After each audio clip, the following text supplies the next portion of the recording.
ओम श्री गणेशाय नमः।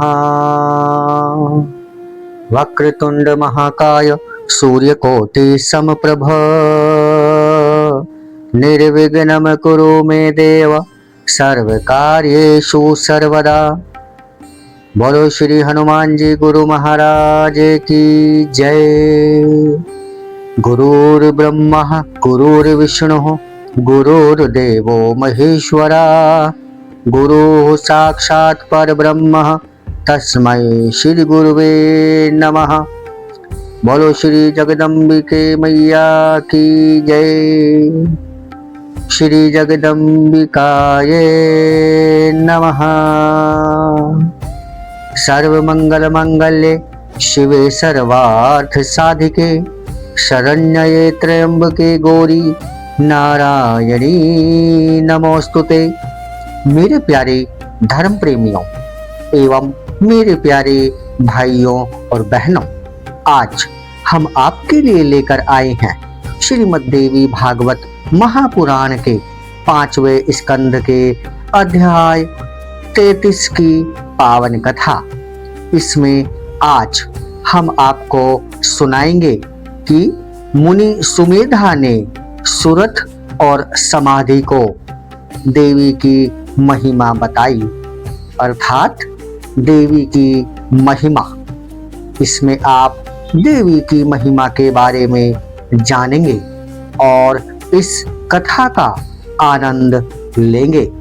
तो आइए आप लोगों का ज्यादा समय न लेते हुए आरंभ करते हैं श्रीमद् देवी भागवत महापुराण का 5वां स्कंध अध्याय 33। मुनि सुमेधा का सुरथ और समाधि को देवी की महिमा बताना। राजा बोले, हे मुने, ये वैश्य है। आज ही वन में इनसे मेरी मित्रता हुई है। पत्नी और पुत्रों ने इन्हें निकाल दिया है और अब यहाँ इन्हें मेरा साथ प्राप्त हुआ है। परिवार के वियोग से ये अत्यंत दुखी और विक्षुब्ध हैं। इन्हें शांति नहीं मिल पा रही है और इस समय मेरी भी ऐसी ही स्थिति है। हे महामते, राज्य चले जाने के दुख से मैं शोक संतप्त हूँ। व्यर्थ की यह चिंता मेरे हृदय से निकल नहीं रही है। मेरे घोड़े दुर्बल हो गए होंगे और हाथी शत्रुओं के अधीन हो गए होंगे। उसी प्रकार सेवक गण भी मेरे बिना दुखी रहते होंगे। शत्रुगण राजकोष को क्षण भर में बलपूर्वक रिक्त कर देंगे। इस प्रकार चिंता करते हुए मुझे न निद्रा आती है और न मेरे शरीर को सुख मिलता है। मैं जानता हूँ कि यह संपूर्ण जगत स्वप्न की भांति मिथ्या है, किंतु हे प्रभु, यह जानते हुए भी मेरा भ्रमित मन स्थिर नहीं होता। मैं कौन हूँ? ये हाथी घोड़े कौन हैं? ये मेरे कोई सगे संबंधी भी नहीं हैं, न ये मेरे पुत्र हैं और न मेरे मित्र हैं, जिनका दुख मुझे पीड़ित कर रहा है। मैं जानता हूँ कि यह भ्रम है, फिर भी मेरे मन से संबंध रखने वाला मोह दूर नहीं होता। यह बड़ा ही अद्भुत कारण है। हे स्वामिन, आप सर्वज्ञ और सभी संशयों का नाश करने वाले हैं। अतः हे दयानिधे, मेरे इस मोह का कारण बताएं। व्यास जी बोले, तब राजा के ऐसा पूछने पर मुनि श्रेष्ठ सुमेधा उनसे शोक और मोह का नाश करने वाले परम ज्ञान का वर्णन करने लगे। ऋषि बोले, हे राजन, सुनिए, मैं बताता हूँ। महामाया के नाम से विख्यात वे भगवती ही सभी प्राणियों के बंधन और मोक्ष के कारण हैं। ब्रह्मा, विष्णु, महेश, इंद्र, वरुण, पवन आदि सभी देवता, मनुष्य, गंधर्व, सर्प, राक्षस, वृक्ष, विविध लताएं, पशु, मृग और पक्षी, ये सब माया के अधीन हैं और बंधन तथा मोक्ष के भाजन हैं। उन महामाया ने ही इस जड़ चेतनमय संपूर्ण जगत की सृष्टि की है। जब यह जगत सदा उन्हीं के अधीन रहता है और मोह जाल में जकड़ा हुआ है, तब आप किस गणना में हैं? आप तो मनुष्यों में रजोगुण से युक्त एक क्षत्रिय मात्र हैं। वे महामाया ज्ञानियों की बुद्धि को भी सदा मोहित किए रहती हैं। ब्रह्मा, विष्णु और महेश आदि परम ज्ञानी होते हुए भी राग के वशीभूत होकर व्यामोह में पड़ जाते हैं और संसार में चक्कर काटा करते हैं।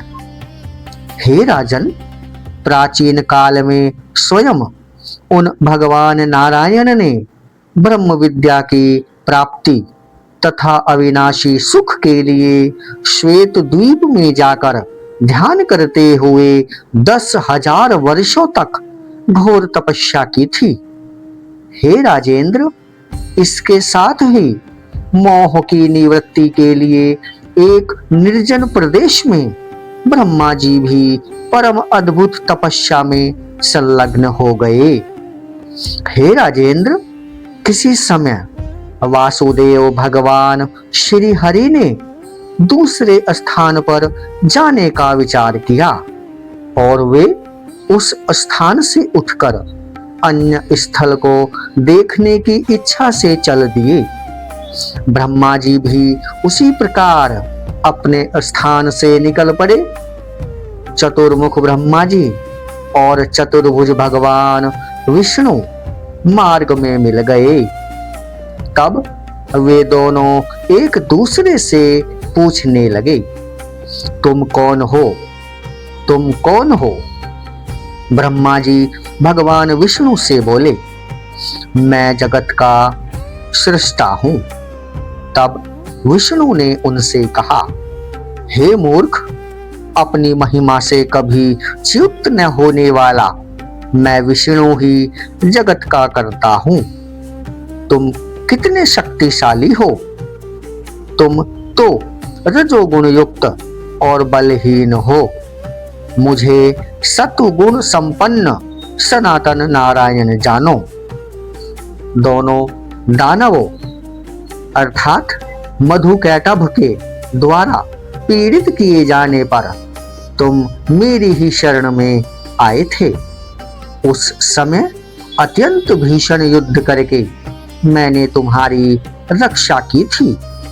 मैंने ही उन मधुकैटभ दानवों का वध किया है।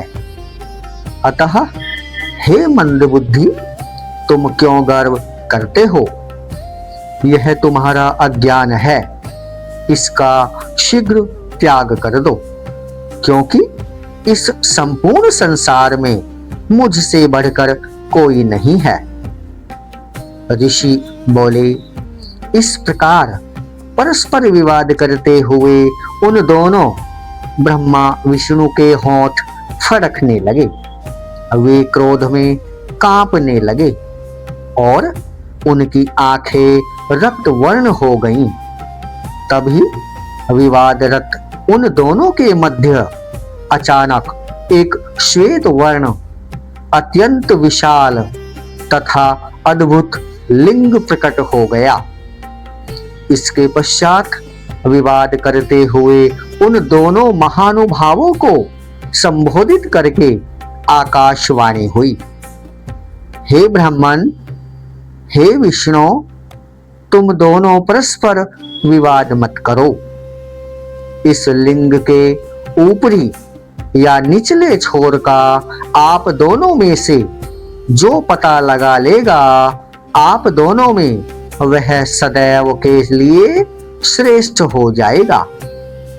इसलिए मेरी वाणी को प्रमाण मानकर तथा इस निरर्थक विवाद का त्याग करके आप लोगों में से एक आकाश और दूसरा पाताल की ओर अभी जाए।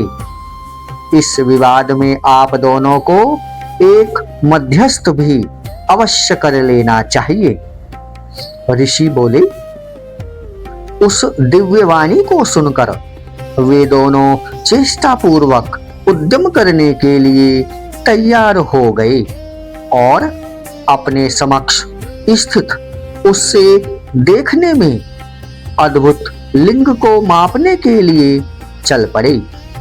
अपने अपने महत्व की वृद्धि के लिए उस महालिंग को नापने हेतु विष्णु पाताल की ओर और ब्रह्मा आकाश की ओर गए। कुछ दूर तक जाने पर विष्णु पूर्ण रूप से थक गए। वे लिंग का अंत नहीं प्राप्त कर सके और तब उसी स्थल पर वापस लौट आए।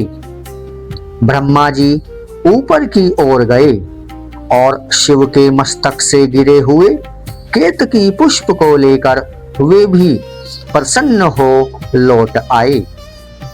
तब अहंकार से मोहित ब्रह्मा शीघ्रतापूर्वक आकर विष्णु को केतकी पुष्प दिखाकर यह झूठ बोलने लगे कि मैंने यह केतकी पुष्प इस लिंग के मस्तक से प्राप्त किया है। आपके चित्त की शांति के लिए पहचान चिन्ह के रूप में मैं इसे लेता आया हूँ। ब्रह्मा जी के उस वचन को सुनकर और केतकी पुष्प को देखकर विष्णु ने उनसे कहा, इसका साक्षी कौन है, बताइए। किसी विवाद के उपस्थित होने पर किसी सत्यवादी, बुद्धिमान, सदाचारी, पवित्र और निष्पक्ष व्यक्ति को साक्षी बनाया जाता है। ब्रह्मा जी बोले, इस समय इतने दूर देश से कौन साक्षी आएगा? जो सत्य बात है उसे यह केतकी स्वयं कह देगी। ऐसा कहकर ब्रह्मा जी ने केतकी को साक्ष्य के लिए प्रेरित किया। तब उसने शीघ्रतापूर्वक विष्णु को संबोधित करते हुए कहा कि शिव अर्थात लिंग के मस्तक पर स्थित मुझे ब्रह्मा जी वहां से लेकर आए हैं। हे विष्णु, इसमें आपको किसी प्रकार का संदेह नहीं करना चाहिए। ब्रह्मा जी इस लिंग के पार गए हैं और शिव भक्तों के द्वारा समर्पित की गई मुझको लेकर आए हैं। यह मेरा कथन ही प्रमाण है। केतकी की बात सुनकर भगवान विष्णु मुस्कुराते हुए बोले कि मेरे लिए तो महादेव ही प्रमाण हैं। यदि वे ऐसी बात बोल दें तो मैं मान लूंगा। ऋषि बोले, तब विष्णु की बात सुनकर सनातन भगवान महादेव ने क्रुद्ध होकर केतकी से कहा, असत्य भाषिणी, ऐसा मत बोलो। मेरे मस्तक से गिरी हुई तुझे ब्रह्मा बीच में ही पा गए थे। तुमने झूठ बोला है, इसलिए अब मैंने सदैव के लिए तुम्हारा त्याग कर दिया। तब ब्रह्मा जी ने लज्जित होकर भगवान विष्णु को नमस्कार किया। उसी दिन से शिव द्वारा पुष्पों में से केतकी का त्याग कर दिया गया। हे राजन, अब आप यह जान लीजिए कि माया का बल ज्ञानियों को भी मोह में डाल देता है। तब दूसरे प्राणियों के मोहित हो जाने की बात ही क्या। स्वयं देवाधिदेव लक्ष्मीपति भगवान विष्णु देवताओं के कार्य की सिद्धि के लिए पाप का भय छोड़कर दैत्यों के साथ छल करते रहते हैं। वे ऐश्वर्य संपन्न भगवान माधव अपने सुख और आनंद को त्याग कर विविध योनियों में अवतार लेकर दैत्यों के साथ युद्ध करते हैं।